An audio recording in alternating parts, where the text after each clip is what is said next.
Hey, Troy here with Lithogen. I'm building a IceProfiler for one of my customers. They have their own toboggan, so all we need to do is provide the GPR electronics.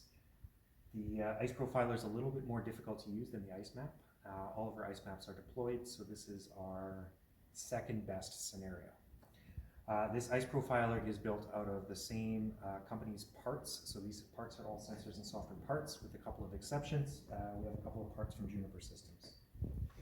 When the customer gets it, they're going to get two boxes, and the manuals are just going to be wedged in the box here. I took them out already.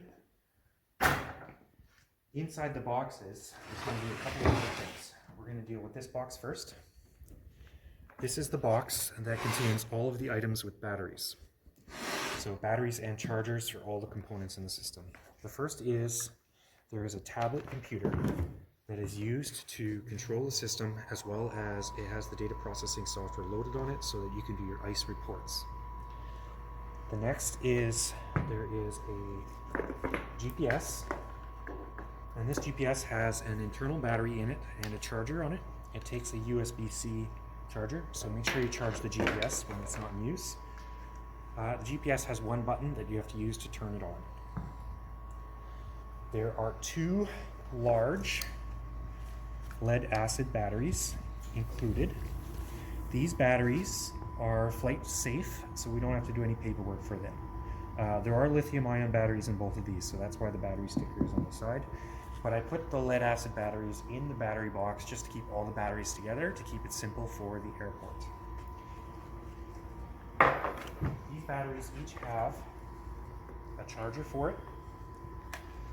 And if you've done anything with music before, you'll recognize these connectors as an XLR4 microphone connector. But you just charge them by plugging them in here. And there's a little switch. Put all the chargers back for now.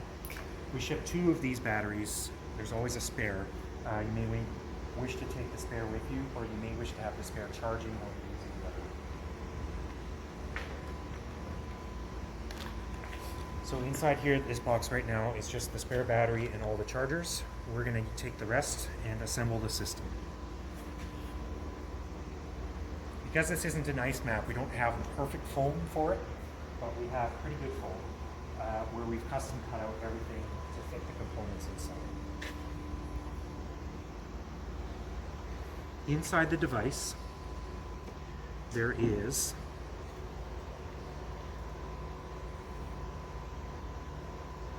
a GPS mount, and it just velcros on top of the Spidar. This just keeps the GPS from bouncing around the box while you're surveying. There's a cable that goes to the GPS and a cable that goes to the battery. These are the two items that are coming from the battery box. So stick the battery in here. And again, this is the XLR4 connector. You see that connects the battery. And it clicks in. The GPS, there's a threaded screw here. It's sometimes easier to install the GPS just without it being attached. Screwed on. And then there's the attachment point here for the serial cable. And I just want to plug that in. And there's some thumb screws here for tightening up this connection. Doesn't have to be super tight, but you don't want it disconnecting while you're driving. So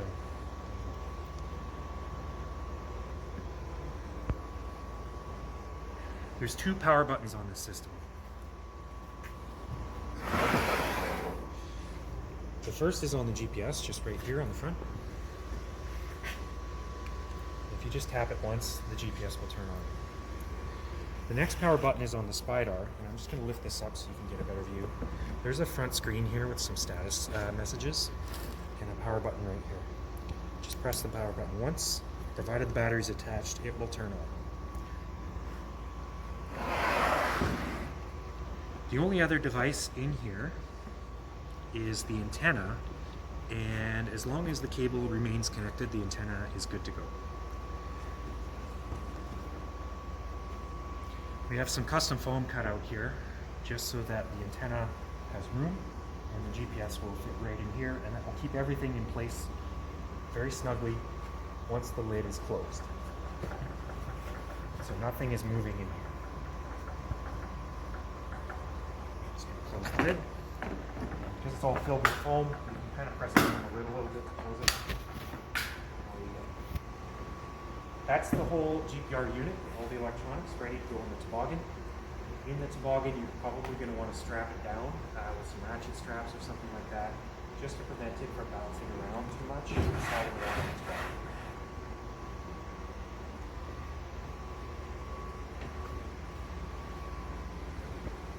The next thing is the Mesa Field tablet, and I don't know how filmable this is. We might try to find the glare position where we don't have a lot of glare. This thing is running Windows. There are a couple of buttons on the side here. The important ones are the power button, and the P3 button will pop up an on-screen keyboard whenever you need it. So for example, if I hit the P3 button while the start menu is open, it will allow me to search for items in the start menu, like programs. I've pre-configured it so that it automatically connects to the Wi-Fi hotspot that's created by the GPR. And you can see it here. It says no internet. That's because the Wi-Fi hotspot is only connected to the GPR and not to anything else. But we're going to pretend we're on the internet and load Microsoft Edge, which is the web browser that's installed on here. Double click. And I've pre-configured a bookmark at the top that says Spidar. And if you click on that, it automatically goes to the Spidar control interface. We've pre-configured everything here for our client so that we can go to line scan. You can see we're getting not a great GPS signal. We're inside the building. My hand is sitting right on top of the GPS antenna. So maybe we can get better signal here. Yeah, there we go. GPS is cutting in and out. My hand shouldn't go on top of the antenna to make it cut out.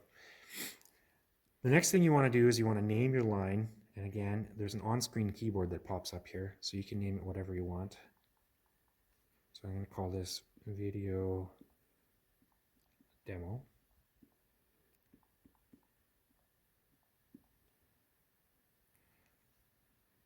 And there's two buttons here, start and start no save. If you hit start no save, you will not record any information. Don't use it unless you're just testing. Always use this one to record. So after I hit start, if I scroll down a little bit, you can actually see here's the GPR data coming in. If I move the device around, you can see that the GPR data varies on the screen. And what you're going to see when you're doing your ice record mapping is you're going to see a nice ice thickness here. The only thing about this version is it doesn't give you an ice depth here, it gives you a time window. So we don't actually know what our ice thickness is until we do post-processing.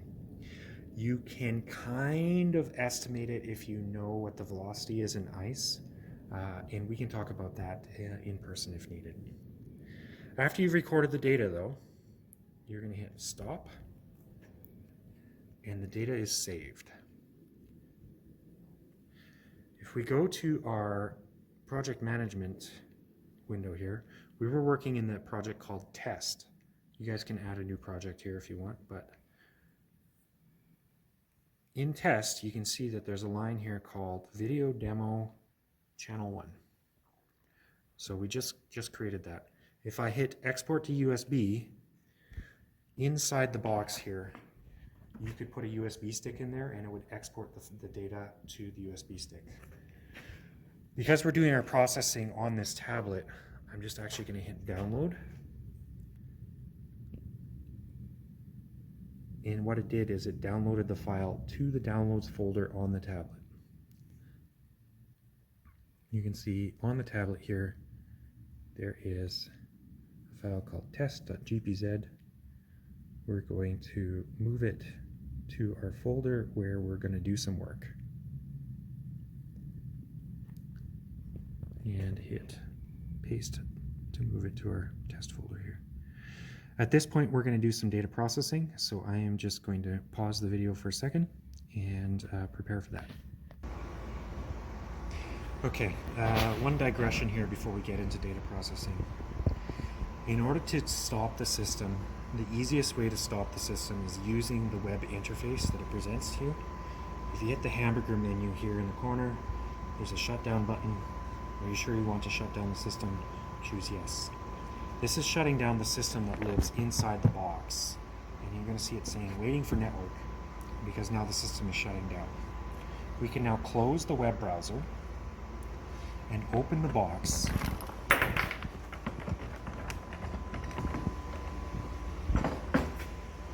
you can power off the GPS.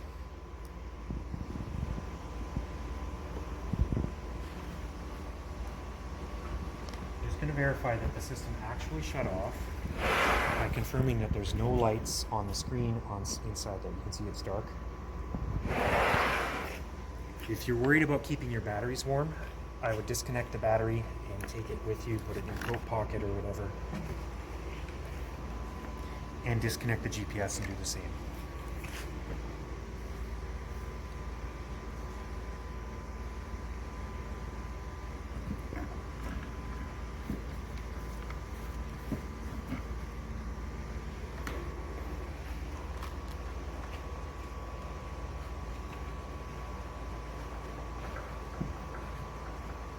Close it back up.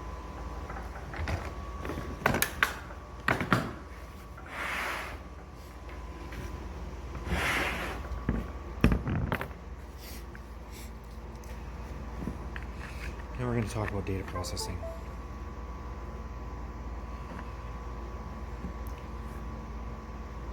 We just saved the file that we were looking at earlier inside the test folder.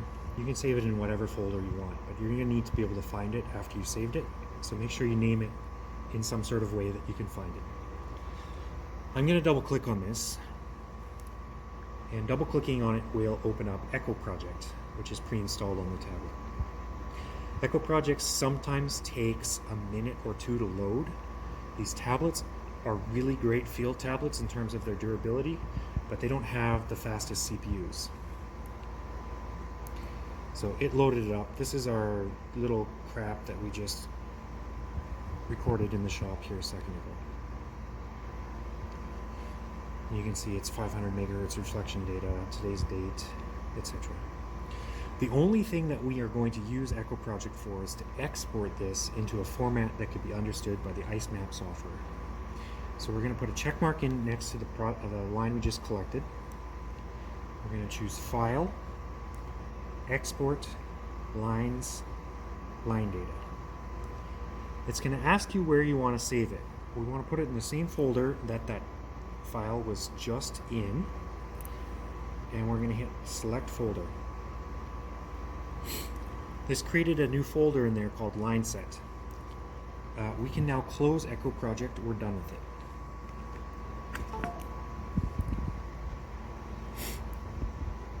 The next thing we're going to do is in the line set folder, you can see there's a file in there with a GP2 file extension.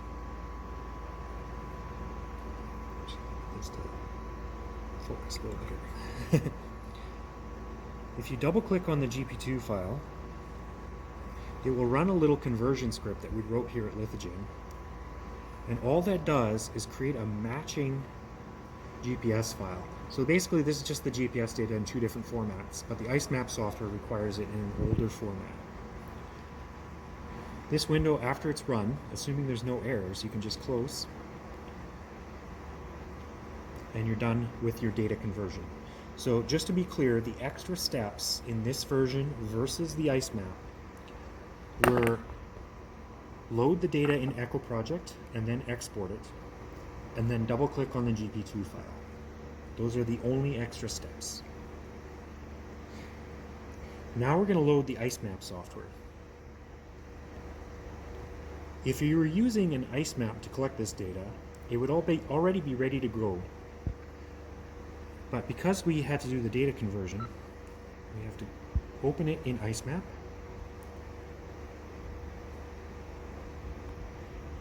You'll find there's the DT1 file that we exported. And when we open it, you can see here's the data that we just collected in the shop, verifying that the system is working. Now this is clearly not valid IceMap data because there's no ice here. So what I'm going to do is I'm going to pause the video and I'm going to copy some data from another device onto here so that we can use it as demo data. Okay, I copied some training data onto here. And we're just going to open that data. This data I collected a few years ago with an IceMap system. It's good enough for the demonstration here. The data on the screen here doesn't look very useful. This is actually probably grounded ice here. First thing we're going to do is we can change what our maximum depth is that we're displaying on the window. So right now it was set to 150. I'm changing it to 200. And we're going to change the range. This is the scale on this side in meters so we can get a better view. And now we're zoomed out a little bit and you can see, yeah, that was grounded ice at the beginning. And this is floating ice over here.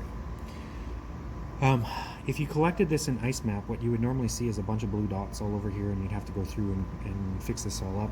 We're kind of doing a similar thing here, except that the blue dots don't exist already, so we have to manually add them. And to do that, you find your floating ice, you draw a green box around the floating ice, and only the floating ice, and then you hit plus to add ice picks inside the box. And you can toggle this off. The physical arrows here will let you scroll. So we're going to keep doing this process until we've picked all of the ice that we want to pick. That's pretty good. There's a little bit of garbage down there, so we're going to go back. I don't like those picks that are down here at the bottom. I'm going to remove them using the minus sign. So this is the same process you would go through if you're cleaning up the IceMap data. Scroll through.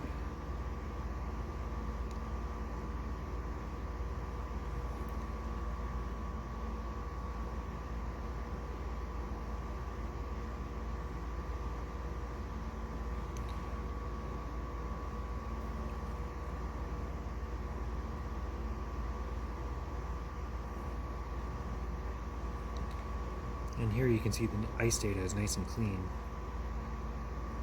Makes it easy on us. Oh, here we have some bad data. Let's go look at it. This looks like grounded ice here, so we're actually going to remove it. It's not a nice clear GPR signal.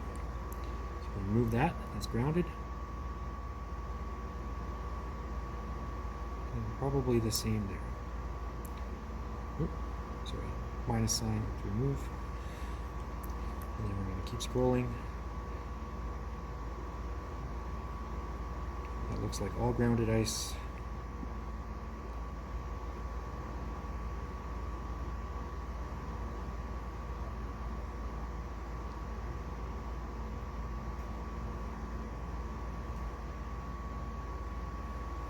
Looks like it's floating.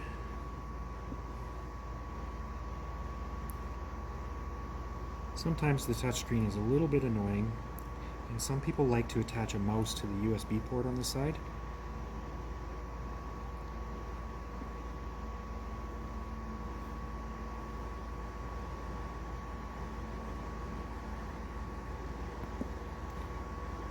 Come back on floating ice here.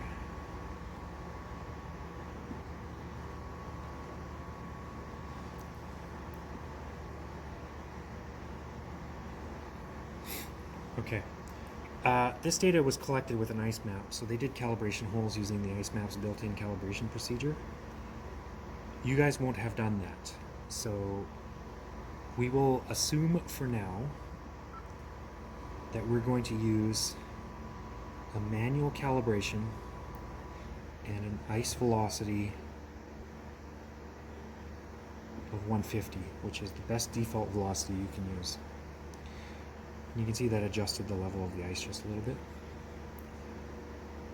You can also see that your minimum ice here is 115 centimeters. If you're up in the Arctic doing ice roads, you're going to see that. If you're down south in Manitoba, you're not going to see anything like that. When you're done making your ice picks and you're happy with your calibration, and we'll talk about calibration later, you can hit Generate Report.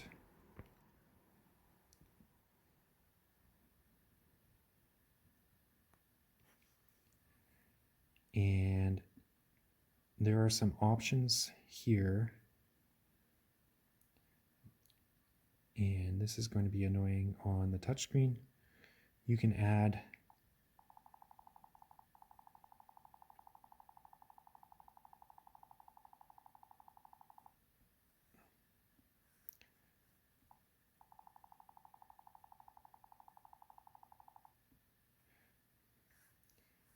comments to this. And unfortunately, you can't see what you're typing here. So I'm going to add manual default calibration.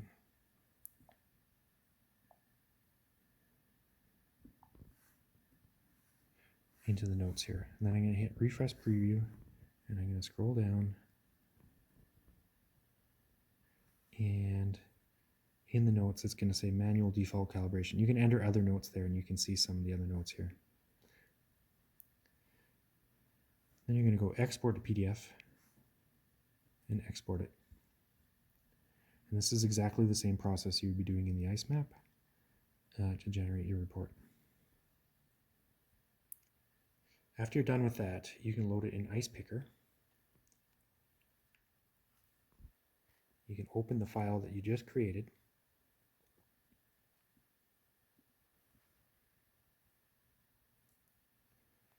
And you'll see the data will come into IcePicker, and sometimes it takes a moment to think as it inserts all the blue lines. These are the picks that we just made in the other program.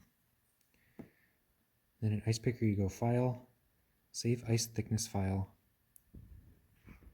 and I usually accept the default name. And then it asks you for a color scheme to use for Google Earth. I'm going to use the defaults, which it automatically chooses based on the minimum thickness and the maximum thickness that you picked. If you're comparing day over day, you might want to use the same numbers every day so that you have the same color scheme every day. Google Earth might complain if you have no internet. Cannot contact the login server. That's because we're not on the internet. Okay.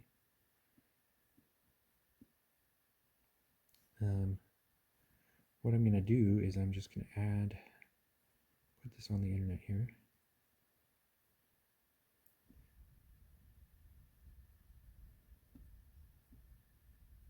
Okay. That's us being online. And I'm going to go back to that KMZ file and I'm just going to look at it.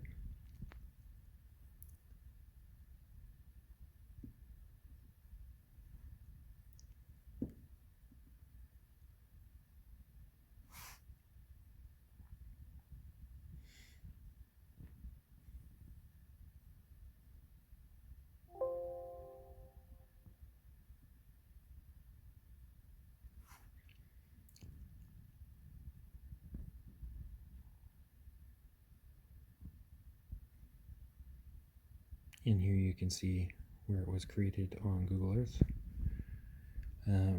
There's kind of a magic button because Google Earth tries to change the angle as you fly in. If you pop up the keyboard and then hit the R key, it rotates it so you're looking straight down on it instead of kind of on an oblique angle. If you're interested in where your thin spots are, you can find the red dots, click on them, and it will actually tell you what your thickness is at that spot. So that's everything here. We're going to talk about manual calibration separately.